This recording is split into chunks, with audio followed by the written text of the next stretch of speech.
Good evening and welcome to Lesedi TV News. I'm Thaluso Lekopanye. Tonight, we begin with the golden milestone in Botswana's financial history. The Bank of Botswana today marked a historic milestone, its 50th anniversary. The Golden Jubilee celebration was attended by the top government officials, dignitaries, and financial leaders. Among the high-profile attendees were governors from across SADC region, who joined in the commemorating Botswana's 50 years of central banking. President Duma Boko delivered a keynote address commending the bank for its role in strengthening the nation's economy since 1975. We celebrate the 50th anniversary of the bank. We also celebrate the fact that we have our currency, the pula, launched in 1976. Pula thebe. Somewhat interesting and poetic. In a dry country, we chose rain, water, sustenance to symbolize value, and the thebe, or shield, and the BDF lays claim to the shield with justification. So rain is more than just water. For us, it's our very livelihood. The central bank, therefore, has been the heartbeat of our monetary system. They have sustained and carried us, our country, and our economy. We've seen economies brought to their knees by hyperinflation, downturns, recessions. That we've survived thus far, that the Bank of Botswana is turning 50 is in and of itself a great achievement. And we must celebrate, as we do today.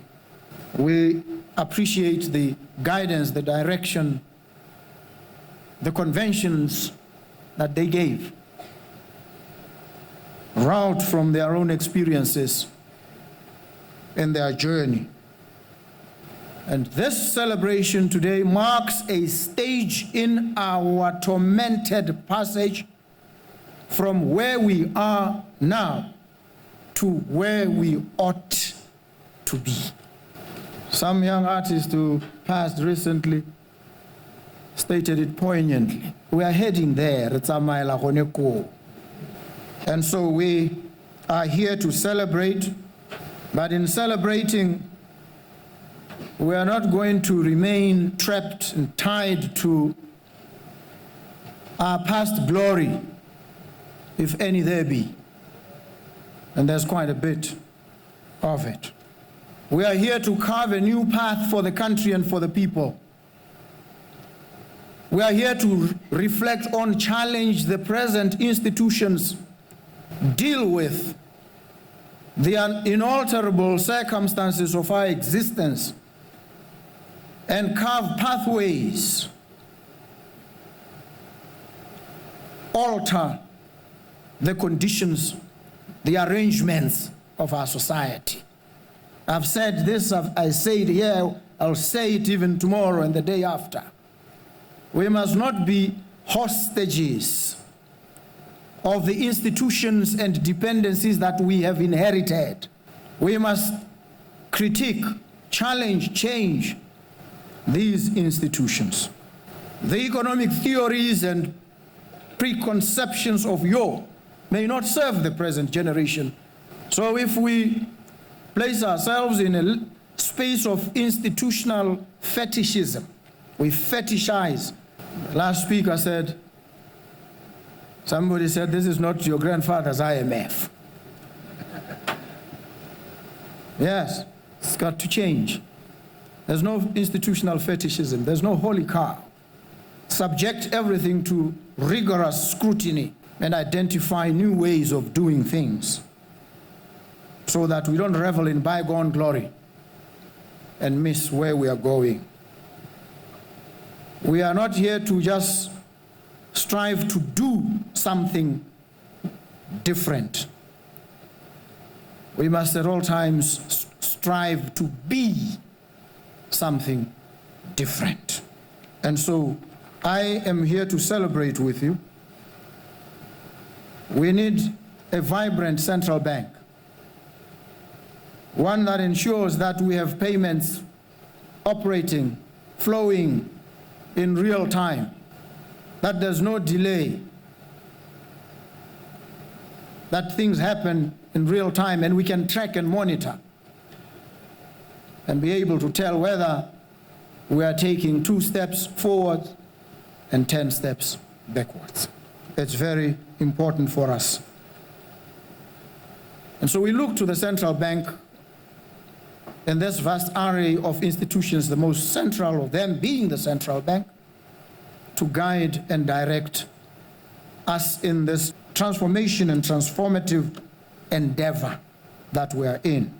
It remains for me to thank those who have stewarded this progress, those who have worked, served, experienced the frustrations, engaged with the challenges, and triumphed over adversity. We are here today so we take scintillating leaps of the imagination as we look to the future. Take confident strides. Look with hope. Lay present realities open for future possibilities. Translate plans, thoughts, ideas into courageous action and spectacular outcomes for the country and for our people. I'm happy to be here with you today to celebrate with you, to listen to you, to be inspired by all of you. So thank you very much for the privilege of your company, the pleasure of your kind attention. Thank you. Thank you so very much.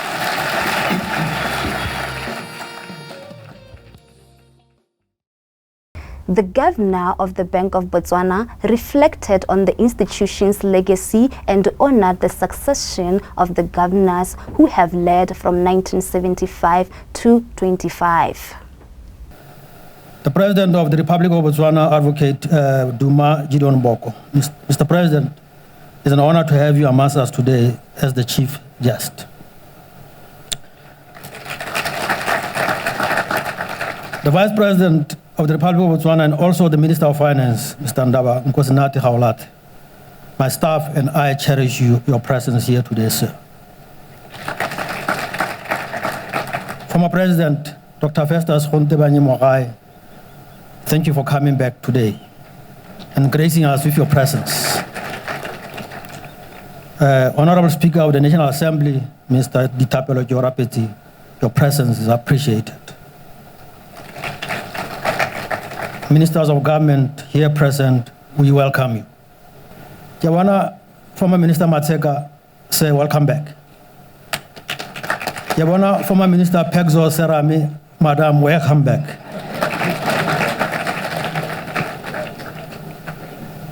I would also like to take this opportunity to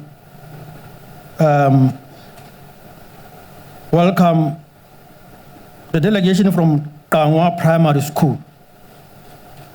Kangwa Primary School is in the Northwest District, in the Okavango sub-district. It gives me profound honor to have you at this short event this morning, which marks the 50th year of existence of the central bank of this great nation whose soil we are gracing today. We will also have a few remarks of support and advice from the IMF Director Abebe. At the end, we'll receive a vote of thanks from the Vice President and Minister of Finance. and also who is also the political head of this bank. Director of ceremonies, we are gathered here today at a perilous time, perhaps, time of an economy in recession, high unemployment, high inequality, sluggish velocity of delivery of public goods, and heightened societal ills. However, we are not here to talk about our misfortunes. We are not here to feel sorry for ourselves, but to celebrate our gains, to cut our losses and get on with it. We ought to reimagine an economy and a society without diamonds. We should not sit around and await the day the diamond market will be bullish or the day the diamond market will turn around. As this central bank, we have reimagined and we reimagine an economy without diamonds. There has to be a mentality shift. The recently launched Botswana Economic Transformation Program is an opportunity begging to be embraced to catapult us into the future. For us as a central bank, we are dealing with the situation, and we do the heavy lifting to provide first line of defense to the economy. Centuries ago, when a central bank was conceived, it was created during wartime, was meant to deal with crisis and safety of the financial system. That is still there in the DNA of central banks. But economic booms can also cause financial instability. This central bank, in the past 50 years, the Bank of Botswana has withstood the perils of both crisis and perverse consequences of economic booms. Allow me to confuse you by stating that this is not the day the Bank of Botswana was established, though. The first president of the Republic of Botswana, Cesar Tsakama, whose memories are forever entrenched in our hearts as a nation, commissioned a committee in 1973 to assess the pros and cons of leaving the ranked monetary area. This was, I'm told, prompted by difficult and protracted negotiations amongst members of the RMA that were ongoing by the time, which ended in December 1974. The commission was chaired by none other than the Permanent Secretary of the Ministry of Finance and Development Planning, then Christopher Lemp Quilhermans. May his soul rest in peace. He would later cross the road from the ministry to become the first governor of the new central bank, the Bank of Botswana. You know, the Minister of Finance, before we moved to the current building, we're just somewhere the building here between Parliament and this place. That's where the Minister of Finance was. Consequently, Parliament of Botswana passed organic legislation establishing the bank in April 1975, with the Bank of Botswana effectively established in July 1975. The national currency, the pula, which means for those of you who are foreign, means rain, was launched on the 23rd of August 1976. And to date, we celebrate that day as Pula Day. Botswana's socioeconomic transformation and development journey over the past 5 decades have, of course, been truly, truly phenomenal. But as policymakers here have been first to realize and point out, the old economic model is no longer fit for purpose. Indeed, acute macroeconomic challenges are at hand. A direction of change is needed, and quickly so. So it's very good to see that the Botswana Economic Transformation Plan, which is set to tackle this. So for what it's worth, I'm going to offer a few remarks on what the kind of topics, what kind of issues could help ensure that the upcoming decades will be as successful as the previous decades.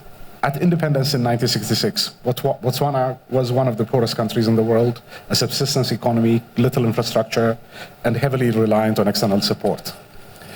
And yet, within a generation, Botswana became one of the richest countries in sub-Saharan Africa. By the early 2000s, per capita income had surpassed South Africa's, a benchmark we often use in our region. And this success was not an accident. It was built on prudent economic management, sound governance, and strong institutions. Diamond revenues were invested in schools, in hospitals, in roads. Poverty fell, literacy soared, and communities were connected. Our sense is that there were three pillars that made this possible. The first pillar was strong institutions, rule of law, accountability, low corruption, entities like the Bank of Botswana that were focused on pursuing their mandate. Second, sound macroeconomic policies played an important role. Inflation was kept low, the exchange rate was managed prudently, external and fiscal buffers were built. Third, capital accumulation. Mineral wealth financed roads, schools, and healthcare. Investments lifted human development and productivity. The acute strains currently being experienced can best be explained by the interaction between exogenous shocks, policies, and institutions. Starting with exogenous shocks, the last 10 or so years have been characterized by a very difficult external environment for almost all developing countries. And the 5 most recent years, a source of much external pressure.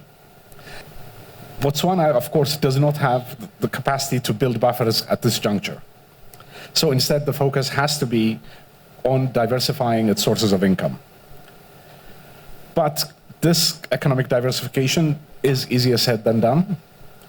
Almost every country on our continent is pursuing this aggressively, but progress towards this has unfortunately been very slow. Botswana's journey from poverty to prosperity has been extraordinary, something that makes every African proud.